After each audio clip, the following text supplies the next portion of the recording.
تاریخ کی کتابوں میں لکھا ہے کہ انہوں نے دیکھا کہ آخری نبی محمد صلی اللہ علیہ وسلم جس علاقے میں آئیں گے، نبوت کا اعلان کریں گے، وہ اس تمام علامات اس علاقے میں پائی جاتی ہیں. لیکن نبی صلی اللہ علیہ وسلم کے دنیا میں آنے کے بعد جیسے انہوں نے اپنی کتابوں میں عیسیٰ ابن مریم کا تذکرہ ہونے کے باوجود ان کا انکار کیا حسد اور جیلیسی کی وجہ سے، اسی طرح انہوں نے محمد صلی اللہ علیہ وسلم کی نبوت کا انکار کیا. قرآن کہتے ہیں اس کی بیس بھی کیا تھی؟ حسد اور جیلیسی. دیکھو اللہ کا قاعدہ ہے کہ دنیا میں جو حد سے زیادہ آگے نکلنے کی کوشش کرتا ہے نا اپنی اوقات سے زیادہ، حق علی اللہ اللہ یرتفع شیء الا وضعہ. نبی صلی اللہ علیہ وسلم نے فرمایا اللہ نے اپنے اوپر یہ بات لازم کر لی ہے کہ جو چیز بھی حد سے آگے نکلے گی اللہ اس کو زمین پہ گرا دے گا. آج بھی آپ نے دیکھا ہوگا نا بہت سے لوگ ہر وقت میں کرتے کرتے تکبر سے دماغ خراب ہونے لگتا ہے. اللہ کی قدرت حرکت میں آتی اور اللہ ایک ہی دفعہ میں نیچے پٹکتے ہیں اس کو. نبی صلی اللہ علیہ وسلم نے فرمایا اللہ تعالیٰ کہتے ہیں الکبریاء ردائی، تکبر میری چادر ہے، جو مجھ سے اس چادر میں شرکت کی اور الجھنے کی کوشش کرے گا میں اس کو رسوا کر دوں گا. یہی 100% یہ معاملہ اللہ نے یہودیوں کے ساتھ کیا ہے. یہ لاڈلی قوم تھی، اللہ نے ان میں بہت سارے پیغمبر بھیجے، موسیٰ کلیم اللہ بھیجے جنہوں نے ان کو فرعون کے تسلط سے آزاد کرایا. اتنے سارے معجزے دیکھنے کے بعد جب ان کو حکم ہوا اللہ کی راہ میں جہاد کرو تو انہوں نے کیا کہا؟ اذهب انت وربك فقاتلا انا هاهنا قاعدون. اے موسیٰ تو اور تیرا رب جا کے لڑ، ہم یہیں بیٹھ کے تماشا دیکھ رہے ہیں.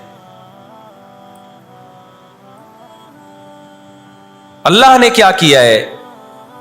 ابراہیم علیہ السلام کے جو دو بیٹے تھے نا، ایک اسماعیل اور ایک اسحاق، تو اللہ نے نبوت کہاں شفٹ کر دی؟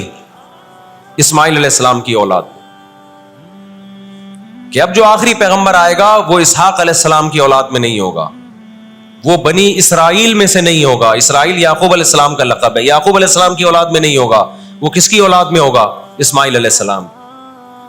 ان کے اندر دو بیماریاں، ایک حسد کہ فلاں کو نعمت کیوں مل رہی ہے، اور ایک دنیا سے محبت. قرآن کہتا ہے یود احدہم لو یعمر الف سنہ، ان میں سے ہر شخص چاہتا ہے کہ کم سے کم اس کی عمر کتنی ہونی چاہیے؟ 1000 سال. اور مسلمان دنیا سے محبت نہیں کرتا. تو آپ بتاؤ دو ایسی قوموں کا مقابلہ ہو کہ ایک زندہ رہنے کے لیے لڑ رہی ہو اور ایک موت کے لیے لڑ رہی ہو، تو فتح کس کو ملے گی؟ جو موت کے لیے لڑتا ہے.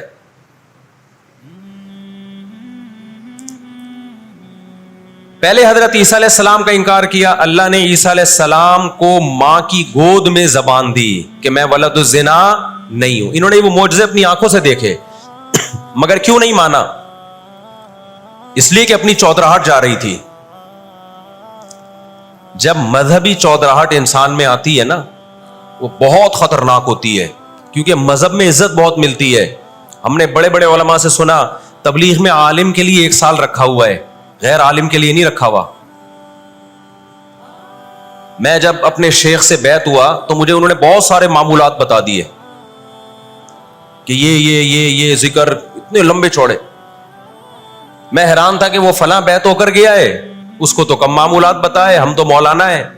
تو ہمارے شیخ نے کہا کہ عالم کے بگڑنے کا اندیشہ عامی آدمی کے بگڑنے سے بولو زیادہ ہے.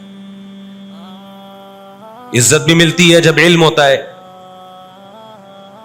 شہرت بھی ملتی ہے. عزت، شہرت، دولت، یہ 3 چیزیں انسان کی کھوپڑی کو کیا کرتی ہیں؟ بولو خراب. تبھی تزکیہ نفس جو ہے نا، تزکیہ نفس، جس کے پاس بھی علم ہے، آج یوٹیوب پہ بہت سے اسکالرز ہیں، ادھر ادھر سے علم حاصل کر لیا، کسی بزرگ سے باقاعدہ تعلق قائم کر کے اپنا تزکیہ نہیں کروایا، تو وہی علم ان کا گمراہی کا پھیلانے کا ذریعہ بن جاتا ہے. قرآن کیا کہتا ہے؟ ان لوگوں میں انا پیدا ہو گئی، ہم نے ان کو علم، یہودیوں کو علم پر بھی دنیا کا علم بھی دیا، دین کا علم بھی دیا. اور داؤد اور سلیمان علیہ السلام کے ذریعے دنیا میں ان کی خلافتیں قائم ہوئی. تو بجائے اللہ کے شکر گزار بننے کے تکبر سے کھوپڑی آؤٹ ہونا، بولو شروع. اللہ سے کوئی نہیں لڑ سکتا. جب تکبر آئے گا آپ کے اندر, بجائے اس کے کہ آپ اللہ کا شکر ادا کرو, بہت بڑے حصے پر یہودیوں نے حکومت کی ہے.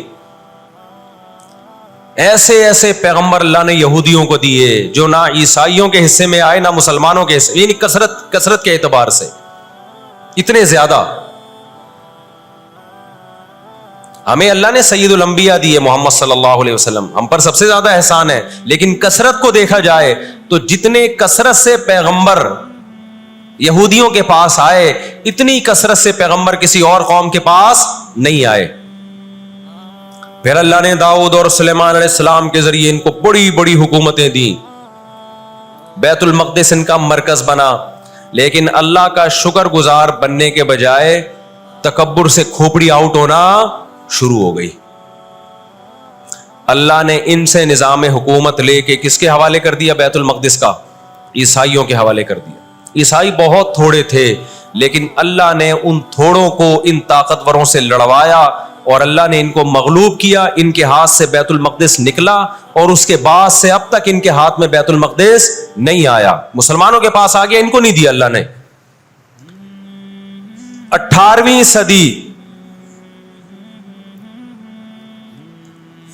صدی کے شروع میں, 17ویں صدی کے اینڈ میں, سن 1900 کی بات کر رہا ہوں میں, 1901 1902 کی,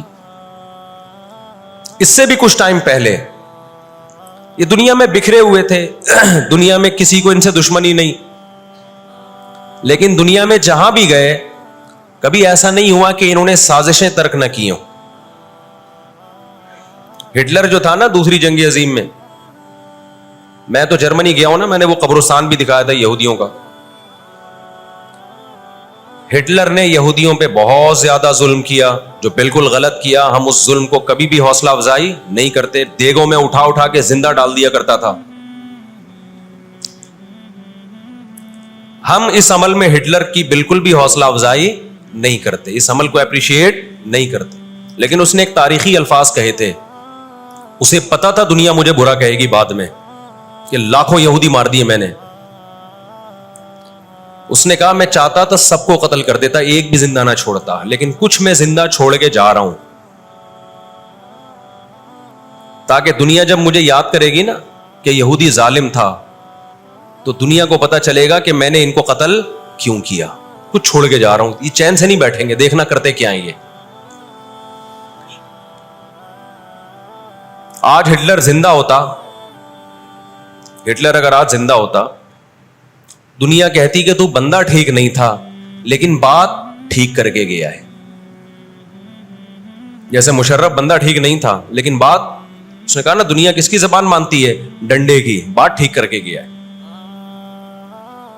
اور میں آپ لوگوں کو بھی کہتا ہوں, آپ کا گھر بھی ایک چھوٹی سی ریاست ہے.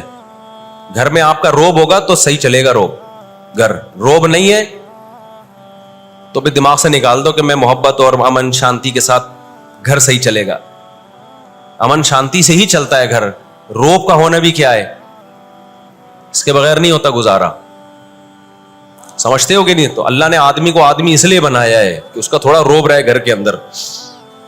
روب ختم تو گھر سے بڑی مصیبت پھر کوئی نہیں ہے. دنیا بھی اسی اصول پہ چلتی ہے.